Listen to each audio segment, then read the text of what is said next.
Ladies and gentlemen, welcome to Roberts & Co. I'm jeweller Barry Roberts, and today I'm going to share with you how we hand make jewellery. Some behind the scenes secrets.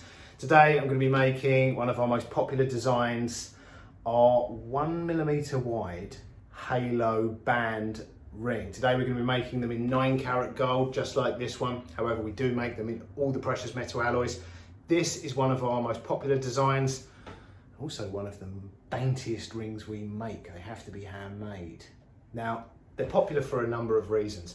Primarily their versatility. We have customers that buy these as slimline minimalist wedding bands, customers that buy them just to wear as a fashion ring on its own. We have other customers that buy them as stacking rings. They might stack multiple 1mm wide, multiple identical rings on one finger, or have a series of different rings across different fingers. We've also got customers that use these as a form of spacer to space larger rings out, maybe a wedding band, an engagement ring that don't quite marry.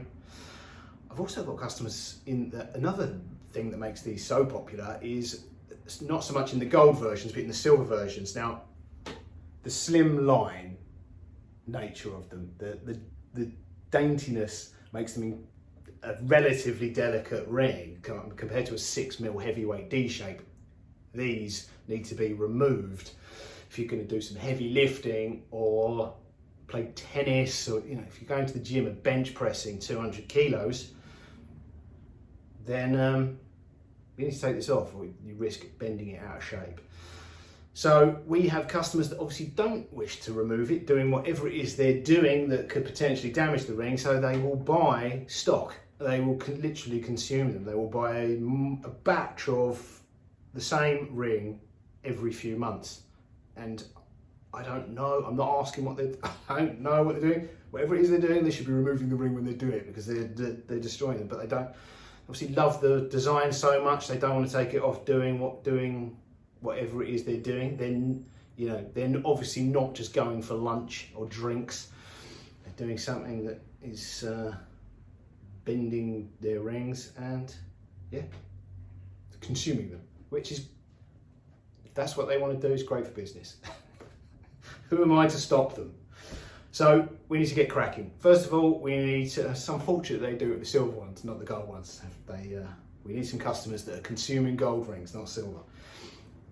Anyway, I need to get cracking. We need to melt up some 9-carat gold, make an ingot of gold. We can then turn the ingot into wire. I'll show you how we do that. And then we need to go through the process of turning the wire all the way down into 1mm round wire, from which we can then start the ring making process. So first of all, smell some gold. At Roberts & Co, we believe that true luxury is not just about the end product, but also about the journey it takes to create it.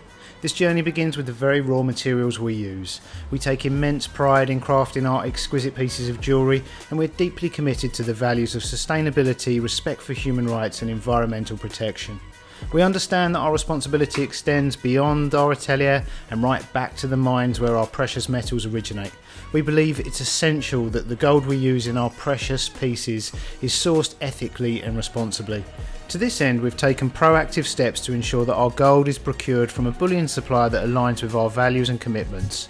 Our bullion supplier is a certified member of the Responsible Jewellery Council and part of the London Bullion Market Association, both of which set international standards for responsible business practices in the precious metals industry. Our supplier's adherence to these standards ensures that the gold we procure is not only of high quality but also responsibly sourced. It signifies that it's produced under conditions that uphold human rights, labour rights, environmental impact, mining practices and product disclosure. But our commitment to responsibility does not end there. Our bullion supplier also employs environmentally friendly technologies for refining and recycling precious metals, and like us, they're committed to minimising their ecological footprint. This aligns with our ongoing commitment to sustainability and ensures that our operations leave a positive impact not just on our customers but also on our environment. At Roberts & Co, we're proud to create luxury with a conscience. We craft our pieces with care, integrity and a commitment to responsible practices. When you purchase a piece of jewellery from us, you're not just buying a beautiful product, but you're also supporting a business that values and respects our planet and its people. At Roberts & Co, we're proud to contribute to a more sustainable future for our planet by crafting our rings from 100% recycled 9-carat gold. This means every piece we create isn't just a symbol of enjoying love and commitment, but also a testament to our dedication to environmentally friendly practices. By using recycled gold, we're reducing the demand for newly mined metals, which significantly reduces our ecological footprint. So when you choose a Roberts & Co ring, you're not just choosing exceptional craftsmanship and timeless design, but also making a choice that respects and protects our planet. At Roberts & Co, we believe that sustainable practices shouldn't come at a premium. That's why we're proud to say that using 100% recycled 9-carat gold not only benefits our environment, but also is cost effective. The tradition of recycling precious metals stretches back nearly as far as the history of mining itself, making it a well-established and efficient process. Today we can confidently guarantee the origins of our gold, ensuring that our customers are investing in a piece of jewellery that is both economically and environmentally responsible. When you choose a Roberts & Co piece, you're not just choosing a product of exquisite craftsmanship and timeless design, but it's a choice that aligns with a long-standing tradition of recycling, cost-effectiveness and sustainability. So we've melted our gold in a crucible with a little sprinkle of borax, poured it into a graphite ingot mould, allowed it to cool, and then annealed it to prepare it for the next process, a process called peening. At Roberts & Co, we're committed to crafting jewellery using best practice that not only enhances the durability and longevity of our pieces, but also embodies a respect for the craft. Peening ingots is one of those practices. Peening is the process of inducing compressive stress on the surface layer of an ingot, a fundamental step before sending it through the rolling mills. This process helps to prevent the initiation of cracks and slows their growth if they do occur. It might seem like an additional step, but its importance cannot be overstated.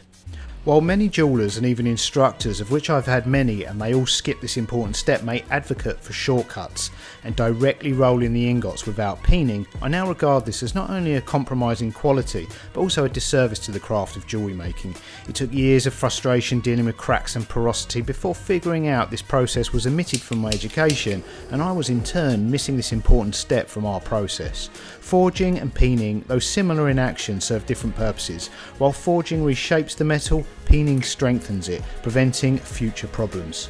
At Roberts & Co we shun shortcuts in favour of best practice. We believe in teaching aspiring jewellers the importance of every single step, helping them understand the reason behind every action. It's not about laziness or ignorance, it's about embracing the craft in its entirety, maintaining the high standards that customers expect from us and fostering the next generation of jewellers who carry on these values. The journey of mastering the art of jewellery making is a fascinating and humbling path.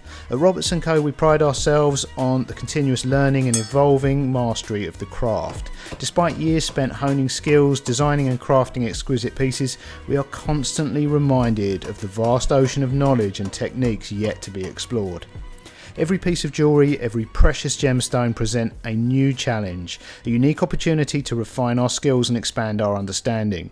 We've learned that every technique mastered uncovers another layer, another subtlety of the craft that could be bettered. The beautiful paradox of mastery is that the closer you get, the more you realise how far there is to go. Yet it's this journey towards perfection that fuels our passion. It keeps us curious, keeps us innovating, and ensures that we never lose our reverence for the craft. In our pursuit of creating timeless pieces of jewellery, we cherish the process of continuous learning, the joy of discovering a new technique and the satisfaction of refining a skill, and the excitement of exploring uncharted territories of design and craftsmanship. These are what keep us at Roberts & Co perpetually in love with our work. The more we learn, the more we realise the depth of our craft, and that realisation fuels our dedication and respect for what we do. At Roberts & Co we've always taken pride in our pursuit of mastery in the craft of jewellery making, and part of that involves a constant quest for knowledge and refining our techniques. One such technique we've delved into recently is the practice of peening precious metal ingots, a step often overlooked by many jewellers. The scarcity of detailed information on the subject is surprising considering the crucial role it plays in the longevity and quality of a piece. And when we've tried seeking advice from artificial intelligence, we were advised to consult a professional jeweller. But ironically, many self-proclaimed professional jewellers skip this process altogether. Peening involves delivering a series of light, small hammer blows to the metal, not to be confused with forging, which typically uses larger hammers and delivers heavier blows. We've discovered that this process serves two crucial purposes. Firstly, it changes the metal's structure in a way that significantly reduces the chances of cracking and restricts the severity of any cracks that do form. Secondly, the process helps to reveal the point at which the metal starts to harden, which is a vital piece of information as it indicates the point at which stress could result in cracking. What's interesting to note is that there's a point of diminishing returns with peening. For instance, with our 9-carat gold alloy, peening will easily move the metal 0.3 to 0.4mm before it drastically slows. This varies for different alloys, but it's a clear indicator of how much you should be rolling the metal between annealing to avoid stressing and cracking. In essence, the peening process, while often overlooked, is integral to our craft. It improves the quality of our pieces and provides us valuable insights into the behaviour of different alloys.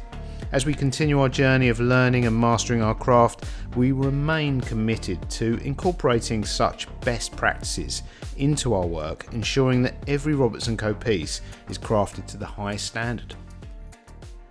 So, as you've seen, hand making gold wire here at Roberts & Co is a very slow and steady process. However, if we try and skip steps or speed the process up, which I've done very many times, so I know the results well. If you try and skip steps or speed the process up, sometimes you get lucky and you get a good piece of metal. However, the more you do it, the more your luck runs out. Sometimes you'll get a piece of metal so cracked, so full of porosity, it's unusable. However, most of the time you get mostly usable metal, but there will be cracks along the edges and porosity on the surface. And the reason I used to do it that way, and the way most people do it that way today, is that's the way we're taught to do it. Go straight from the ingot mould, skip peening, go straight into the rolling mills and then crank it down a lot until you can't turn the handle or it comes out curved, and anneal it, go again. And like I said, I've done that very many times. I know the results well. It invariably ends in cracked metal. And we don't want cracked metal, I want the whole thing to be good quality and the whole thing to be usable. So the way we do this has evolved and it works well. But I don't know too much about the peening process. I've got a library full of books, can't find anything in there, and I even asked AI earlier this year to research it. It found one useful YouTube video from an American tool supplier. Other than that, it told me to ask a professional jeweller. There's not a lot online about the process of peening ingots. So we've still got a lot to learn. Still looking for ways to improve the way we do it and improve the results. But so far we've got this piece, no cracks, no porosity, the whole thing's usable. However, it's 2mm, just under 2mm and square. So we need to make this 1mm and round. Now we could just go straight onto the draw bench and start drawing it through this draw plate. However, that's an even slower, more incremental process than using the rolling mills. So recently I purchased a very expensive rolling mill that I had very high hopes for, and it turned out to be absolutely useless, except for one thing. It does one thing really well, and that is turning square wire round. So I'm going to use that first. It's the only thing it does. It's the only thing it's good for. Well, I can't figure out how to use the thing. So maybe one day I'll spend a little bit more time trying to figure out my round rolling mill. But for now, all we can use it for, all I've got to do with it is turning square wire around. So let's go and do that. We purchased this Durston rolling mill pretty recently, specifically designed for shaping round wire. When we invested in this mill, we had high hopes of using it to craft our own round wire instead of using our square rolling mills and a draw plate. But as with many tools and techniques in the jewellery making process, it's proven to be a bit more complex than expected. We quickly discovered that the wire needs to be almost perfectly straight when feeding it into the mill. Any deviation from this straight path results in unwanted grooves along the edges of the wire. But that was a minor issue and very easily overcome. Reducing the wire's size significantly, however, has proven more challenging. Instead of the perfect cylindrical shape we aimed for, it appears the more you reduce the wire in size, the more it has a tendency to become oval. Another riddle we've yet to solve. We haven't experimented with it in terms of the amount we are reducing it on each pass or the amount we are rotating it on each pass, which could help and when we get time, we will experiment. So if anyone else has similar issues with round rollers specifically, or other shaped rollers, and found a solution, please let us know. Maybe shaped wire mills are only capable of reshaping and resizing a small amount, and not resizing significantly, more like extension rollers than rolling mills. However, the mill has proven useful for other tasks. It does a fantastic job of turning our already reduced square wire into really nice round wire, and tapering the end of our wire before drawing it. So for now, we're using it to reshape wire that's already significantly resized. We have discovered a drawback to newer mills. The newer models from Durston incorporate a few plastic parts, a move that in our opinion has decreased the overall quality compared to our older all-metal construction models, although we appreciate Durston's efforts in prioritising safety and inclusivity, and now people with long hair, low IQs and other disabilities can use them with less fear of injury or hurt feelings. This shift has, in our experience, compromised some aspects of the mill's functionality. They've reduced the size of the gears, it appears, without adapting the gear ratios to incorporate the plastic gear covers, making them look safer, but giving the newer mills less incremental control over shifts in size. But the worst bit, and the most annoying, because in the context of building a rolling mill, it's probably easier and cheaper to make the part in metal than have one produced in plastic, is the wire indexing pointer. And it might sound silly, but the only reason I bought a Durston mill and not the Pepe Tools one is we use the indexing pointer, and Pepe Tools mills don't have one. This costs over £2,000, £2,600 if you include the stand, and Pepe's Tools wire mill costs £800. So we've paid nearly £2,000 extra for this little plastic pointer, and it's too light and too thick at the end, rendering it absolutely useless. For the smallest grooves, it skips grooves while you're using it, which is how we discovered it's great for tapering wire. We didn't want tapered wire at the time, but the pointer was too light, too thick, so it skipped a groove while we were using it. And the mill then did a great job of tapering the end of the wire we put in the wrong hole. So we're planning to make a new metal pointer for it, the same as the ones on our older Durston rolling mills when we get a chance. So the next step is to fine tune the size of the wire to the exact size we require. And to do that, and within the captivating realm of the Jeweller's Workshop at Roberts & Co, two tools hold a special place due to their essential role in the craft of jewellery making: the draw bench and the draw plates. Despite the draw bench being a relatively new addition to our toolkit, its design harks back to the traditional tools that have been used for centuries, enabling us to continue the time-honoured techniques of our craft. The draw bench, despite its modest appearance, is instrumental in transforming our precious metal wires. It allows us to apply a steady, controlled force, pulling the wire gradually through a series of holes in the draw plate. This repeated process alters both the shape and diameter of the wire, refining it to the precise shape and thickness required for our intricate designs. Adding to our fascination for these tools, some of our draw plates are genuine antiques, bearing witness to the skilled hands of generations of jewellers that came before us. Made from hardened steel or steel with tungsten carbide inserts, these draw plates possess an array of holes that decrease in size, aiding in the transformation of the wire with each pass. The amalgamation of these tools, antiques and modern, symbolise the blend of past and present in our work, embodying the timeless nature of our craft. Utilising tools that span generations, at Roberts & Co we're able to bring together the legacy of traditional jewellery making techniques with the precision of modern craftsmanship, resulting in truly unique and exquisite pieces. In the world of jewellery making, the draw plate serves as an essential tool, allowing us to accurately and incrementally reduce the thickness of our precious metal wires. Though modern draw plates often have size measurements on each hole imprinted on them, our vintage and antique collection primarily feature unmarked holes. The true sizes remain a testament to the skill and intuition of generations of past jewellers. The numbers on these draw plates simply serve to indicate progression, not actual size. From one hole to the next, the diameter reduces, allowing the jeweller to gradually draw down the wire to the desired size. While these progressions are not consistent, on average, each step represents about, let's say, 0.1mm reduction in diameter. Interestingly, the process of drawing wire is more incremental than rolling it. While we can adjust the thickness of our wire by about 0.3 to 0.4mm using the rolling mills without risking cracking. When it comes to draw plates, we typically only advance 2 holes between each annealing. This process helps us to fine-tune the thickness of our wire with remarkable precision. Our approach is to get as close as possible to the desired thickness using our rolling mills before switching to the nuanced control of the draw plates.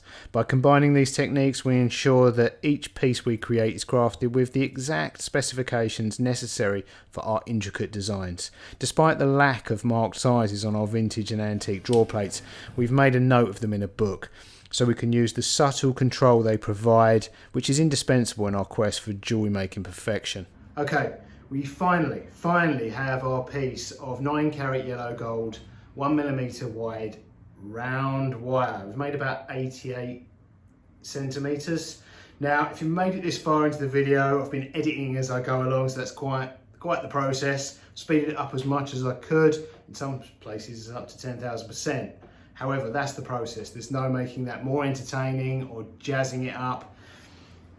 The only part of it I haven't included is the metal sat in the pickle, which is about 20 minutes or 30 minutes of this just sat cleaning in the pickle solution after every annealing, which you don't need to endure. I use cold pickle as well because it's on my bench. It's not better than hot pickle. If I had a separate soldering bench with extraction, I'd definitely use and recommend warm pickle. It's much more efficient and faster. It's just, I don't like the fumes sat on my bench. Even with a lid on, you take the lid off and you get a waft of it. But anyway, that's a different story. Now, from the footage, this was about at least 2 hours. What you've seen is about 2 hours hands-on labour, not including the probably quite a few hours once you add it all up of pickling, cleaning. Could you speed the process up? I'm not going to say it doesn't work if you skip the peening. I did it for a long time, but you end up with mostly, if you skip peening, what I like about the peening process, there's not a lot of information about how it works. I don't know the science, the metallurgy behind it, so I can't explain it to you. But it definitely helps it definitely helps improve the surface and prevents cracks. And if they do happen, reduces their spread. What I do like about the peening process is it kind of reveals, so you hammer lots of small hammer blows rather than forging like big. I see a lot of people doing like club hammers and banging away at them, which is not peening. But it probably helps. Whatever you do, you know, it's probably a step. It's a step in the right direction. So yeah. Anyway, what it does. The peening process, this metal was moving about 0.3 to 0.4 mil easily, and then there was diminishing returns. Didn't matter how much more you hammered it, the amount it moved reduced considerably. So it kind of reveals, I believe, the point at which the amount you can move it without it stressing and therefore cracking.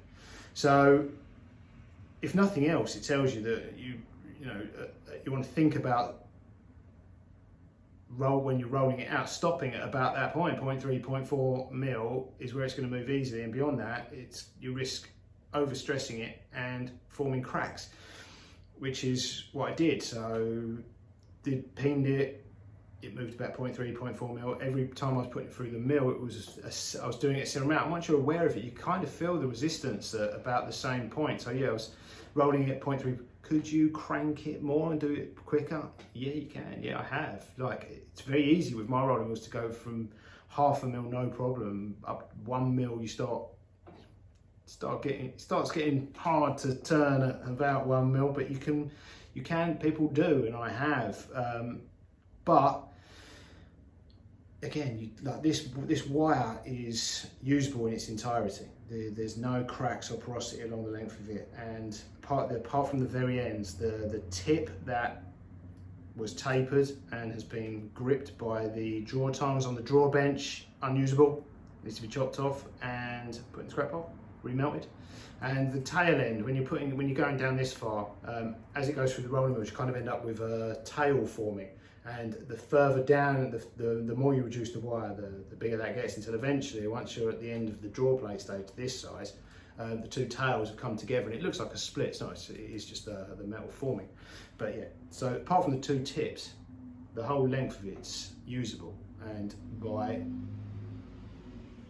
doing it slowly and incrementally, not trying to rush, you can get perfectly usable metal in its entirety consistently, which if you try and, which in my experience, skip the peening process, you'll get mostly usable wire, but there'll be some cracks, some porosity, there'll be bits you can't use. Skip the peening process and then try and really, you know, rush the rolling process. It compounds the problem. You've got more chance of cracks and porosity forming. And then once you get to the draw plate, again, these problems seem to compound themselves. Once you get to the draw plate stage, I probably could have gone 3 holes. I wasn't using any lubricant or anything. I probably could have gone 3 holes. But there's just more potential risk of cracking. And if you've rushed all of the stages, by the time you get to the draw plate stage and you start trying to rush that, when you put the metal, when you put it through, sort of bits of gold are shaving up. You're almost shaving it through the draw plate. I've done it. And again, I can't sit here and say it doesn't work, because you do end up with a fair amount of usable metal, but you don't end up with consistently metre-long lengths of usable, good quality metal, usable in its entirety. You just don't. Not consistently. So I know there'll be pushback against that, but yeah, hints and tips are, when it comes to making ingots and wire, I know what everybody wants, a shortcut, and that's the hidden tip. Don't look for shortcuts. Slow and steady wins the race when it comes to making wire. It's almost frustratingly slow, the size increments, especially when you're starting at 6 or 7 mil and you've got to get down to 1 mil in 0.3 to 0.4 increments. But yeah, now we have our wire. We can get to work on making our 1mm halo wedding ring.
At Roberts & Co we began our jewellery making journey with traditional techniques in polishing, beginning with Triple E and ending with Jeweller's Rouge.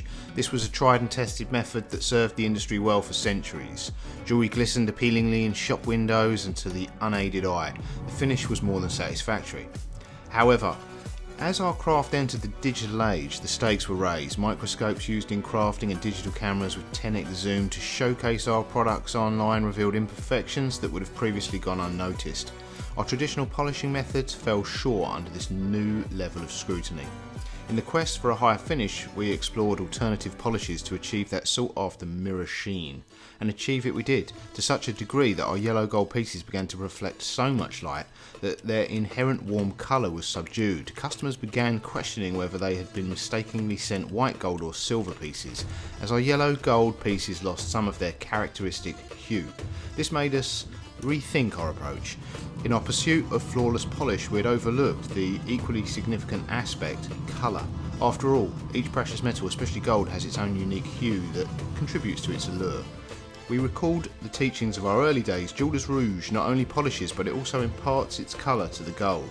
It was this technique we had moved away from in our quest for a higher polish, but its significance in colour enhancement was evident. So we decided to reintroduce Rouge as a final finish in our polishing process, not to enhance the polish further, but to restore the warm golden hue to our pieces. It may seem like a step back in terms of progression and time, but it was a necessary move to ensure the authenticity of our gold's colour.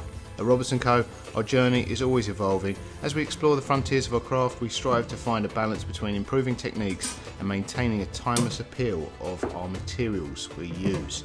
It's about combining the old and the new in perfect harmony. Okay, ladies and gentlemen, there we have the finished product, a 1mm wide 9-carat yellow gold halo band ring. Obviously don't try any of that at home, kids. It's dangerous, and I'm a self-proclaimed professional jeweller. So yeah, I hope you enjoyed a little look behind the scenes at the process of making these. If you want to see the current price, they're part of our ready to wear collection, so you can find them on our website, robertsandco.com. So I'll see you in the next one. Thanks for watching, and toodles.